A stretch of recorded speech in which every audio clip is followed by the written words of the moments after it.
Hello there, welcome back to the Aztecs. Last time, well, I did a horrendous war against Castile. I overestimated my own military capabilities, and as a result, I lost 5 provinces that should have been Incan, but due to, well, the mistake, the Spanish got them instead, and that is, of course, very bad.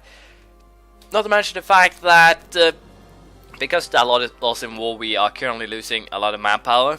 And it will take a decade or two to get that back, which is bad enough in itself. But we could always try to go after England and instead try and take their provinces, take their colonies. We probably will do that.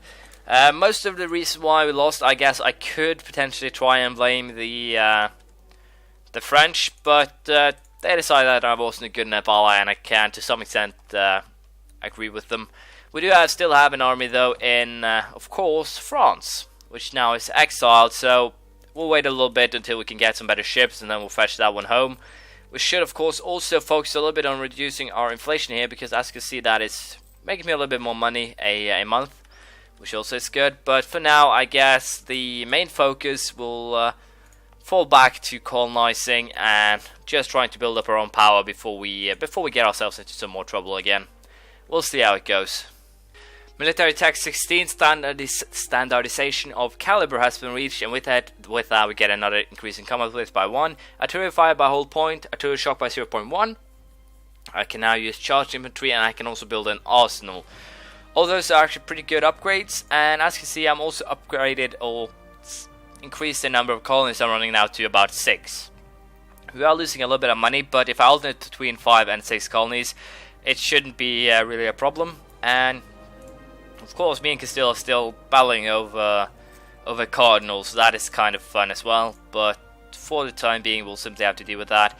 As you might imagine, the Incas will most likely be integrated before we end up in another war with Castile. But now we are just 2 levels behind in military tech, so we could potentially start causing some trouble there. Also now, since they are actually in the war with England, we could use this as our chance to declare war on England itself. They still don't actually have any worthy sea nations. Only England itself can actually come and cause us some trouble. So we take a quick look on the military ledger here. Armies total England, where do we find them? They have 69,000 men, a possibility of 45,000 manpower. We kind of lag behind here, 61,000 men, but we do have 0 manpower. We do have a little bit of money though. So if the war with Castile lasts, well, too much longer, I might actually take advantage of this and decide to march on them. I don't think actually I need that many men to actually fight the war itself, but for now we'll still focus on simply catching up in military tech, and then we'll decide what to do afterwards. Hopefully I will be able to colonize most of the Isles, and hopefully England won't get a strong ally. I'm also very much hoping that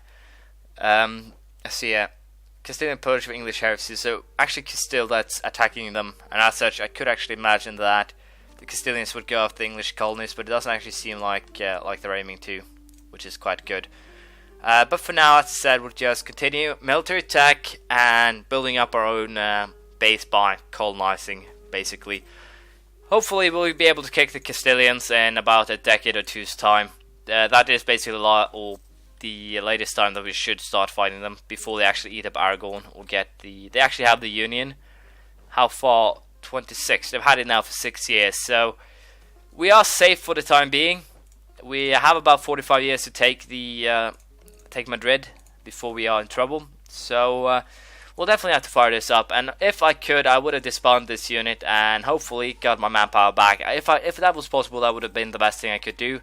But unfortunately, my navy won't actually survive the trip, so no reason to actually send one back to help or pick them up, because the navy itself will actually die on the trip back, and as such, as you might imagine, no real reason to actually try and pick up 20,000 troops. They'll simply die in the effort. So we'll have to wait and upgrade our naval tech a little bit more. We'll at least try to get a flute. I believe it's the flute. I believe it's a little bit faster, so that might actually be our answer to this problem. But for now, once again, we'll continue focusing. I think we'll invest in naval force, so that I can catch up a little bit with diplomacy tech here. Diplomatic tech 10 has reached the flute. With this, we get an increase in trade range by 200, and trade efficiency increased by 10%. I can now build the fleet. It has 5 in speed. I should have checked how much speed the the former the transport fleet has, but I don't think it's mattered too much. But at least now we have most of our army reinforced, and we're starting to gain manpower again. So it will be interesting to see if we can consider create or going to war in the time to come. But for now, Tepehuan has become a completed colony, and we'll just continue focusing on colonial growth for time being, alternating between, as I said, 5 and 6 colonies. We also take admin tech 13, the improved drainage. Production efficiency has been increased by 10%, and I can now build plantations. Next time we'll get an increase in idea groups, and as I said, I'll most likely end up taking the religious ideas for the pure purpose of being able to use the better relation over time modifier as soon as we actually get ourselves into Europe. So that's the plan. We'll have to see how it works out. Surprisingly enough, we did become Papal Controller. Magnificent day for our nation indeed. Stability cost, modifier minus 5%, an extra diplomat, some extra prestige, some more advices, or potential advices, papal influence, and of course we can now have an extra leader without actually paying any upkeep. All in all, pretty good upgrades all along the line. And I guess we'll just continue with, well, taking the coast or the western coast before Castile starts colonizing there as well. So that are our goals. We'll see how it works out. I'm also thinking of still continuing to improve my relations with the French and also potentially Austria, because if I can get to some extent not a truce but an alliance with the whole Roman Emperor, that would definitely turn out to be helpful in the long run. So we'll have to consider what we'll do here, if we'll go after England or not, but as things are standing, we'll probably go after England first, simply to lessen the colonial empire, and if we can, we'll probably also try and get ourselves onto the island itself, probably by getting ourselves a military axis with Scotland, landing troops in England. England might actually end up being our base or our way to get into Europe itself. So if we keep on colonizing for about a decade or two more, then we might actually fight England first for basically trying to get troops into Scotland. I'm pretty sure Scotland will actually, I think we'll actually improve relations with them, because I think I can get fleet basing rights if we just get into some better relations with them. So we'll aim at that, and we might actually, if we win a war against England, go ahead and vassalize Scotland, because we want to get ourselves into war with Castile by then. So for now, we'll just, once again, keep on taking up, have the manpower replenish, and if we can, we'll go after England once we see the time fit, more or less. We'll see how it goes. Military technology has been advanced to level 17, the flintlock musket, cavalry shock +1, and that is basically it. Not really that interesting or important, but right now we're just one level behind Castile here, and at this speed we might actually end up well, charging ahead, which would be pretty beneficial. But if we keep our current ruler for some time, we'll also be able to, of course, start focusing a little bit more on quality ideas. Getting these guys or getting this tree done would definitely help our military out quite a lot.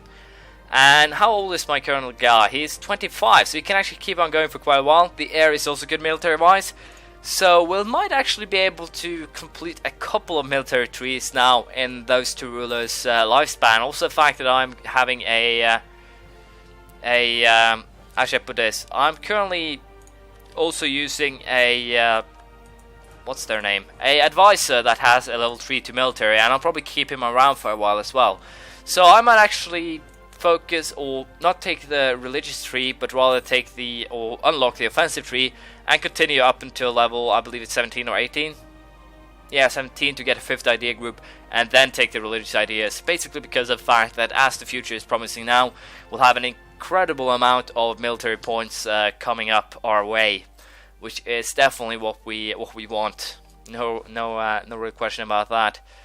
But for now, we'll keep on. I guess I should invest a little bit in cardinals as well. Castile's definitely been barging ahead of me here. But yeah, that's Incas will be annexed in the next 2 years, so that is also fine. The only problem is that I won't get those 5 provinces I had to sacrifice for my sheer stupidity. But even so, we are currently doing well. We have a lot of money, we have a lot of colonies coming up, which will definitely give us more manpower, or more manpower growth, more money, and in turn more power. So for now, things are looking up. We'll probably just stay quiet for another 15 years or so, or at least until we have half manpower. We'll probably do a war against England then. Aim at taking some of their colonies, potentially the coastal ones here, simply to block them off once and for all. Might actually aim at getting the colonial, well, border here. But if we do take these coastal here, that means that the inlands or the inlands of should be basically ours. And also, since we have caught up in tech with England, our armies will definitely be about the same. We'll probably have a little bit of an issue that they'll be a little bit stronger than ours, but once again, we should be able to fight on par. So for now, replenish the manpower, and then we might consider ourselves if we should fight England or not. I have gotten fleet basing rights with the Scottish, and that is basically my cue to pick up my troops and get them home. Because as I can then stop in Scotland and basically reinforce my fleet, that should mean that it shouldn't die on the trip to actually pick it up. And this means that I'm pretty much ready to fight a war here against the English, because, well, no reason not to when we can actually fight them without too much fuss. So that should be interesting enough in itself. We're also very close now to military tech 18. So we are definitely doing well for ourselves. The English are still in war with Castile, or still at war with Castile. So I should potentially consider here attacking the English mainland. But as you can see, they still have, my apologies, they still have the most of their land. So I honestly do not think that's too bright of an idea. We'll keep these 15,000 men, simply to keep them down here in the Inca's lands to, well, keep the conversions coming along nicely and without any problems, more or less. And I can also use them for sieging purposes later, but there are a lot of troops in this area here, so I'll probably just keep about 15,000 up here, and, well, alternates basically. I just need 12,000 up here to do the sieging, and the rest will be down here fighting, I guess, once we actually end up in war with Castile again. But for now, we'll get our troops back home and see if we fight England. Unfortunately, it seems that I was way too late here. Spain has formed, which means that I'm currently in kind of a predicament. I can, of course, now also release Aragon, which is positive itself. Portugal and Aragon, but I need to take Madrid now instead of, well, I need to take Madrid, and that's the capital, so I need to isolate it, which means that there will be a lot more war when that comes. But also due to the fact that I now have the Scottish, naval base, they also have apparently gotten some more land from the English. I can now just send my troops straight back home without any fuzz at all. I can potentially also, I think, ally these guys, which also is good. Potentially, I have no idea if I can actually vassalize these guys down the line. Have the same religion. I think that actually works out reformed. So, once we actually are ready to fight Spain, we'll probably vassalize these guys instead. But for now, we do have our entry to England at least, so that I can, to some extent, snatch London down the line. But for now, we'll continue on getting our troops back home, and then I guess we'll fight England and see how things turn out. I think I should be able to upgrade military tech now. Level 18, the carbine. Combat width increased by 2. We also have increased the maneuver value of our units by 25%. I can also now use ladder cannons, gallop cavalry, and I can build a conscription center.